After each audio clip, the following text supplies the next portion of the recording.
শেষ নবীর উম্মত হিসাবে আমি এসেছি পৃথিবীতে, আল্লাহ পাঠাইছেন আসমান থেকে। যদি আমি নামাজটা পড়াই, অনেকের ভিতরে খালি গুতাগুতি করব, নামাজ তো উনি পড়াইছে, উনি পয়গাম্বর নিয়ে আবার কথা না, এর মধ্যে একটা একটা আলোড়ন সৃষ্টি হয়ে যাবে। অনেকের ভিতরে একটা এরকম গুঞ্জন আরম্ভ হয়ে যাবে। তাহলে কি আমাদের নবীর, শেষ নবীর পরে আবার ঈসা আলাইহিস সালাম নবী হবেন নাকি? একটা সন্দেহ লেগে যাবে।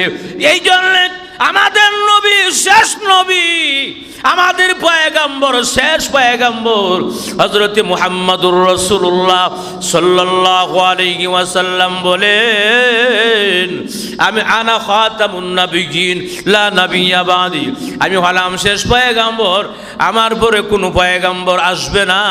অতএব ঈসা আলাইহিস সালাম যে আমার পরে আসবে, নবী হিসাবে নয়, আমার উম্মত হিসাবে।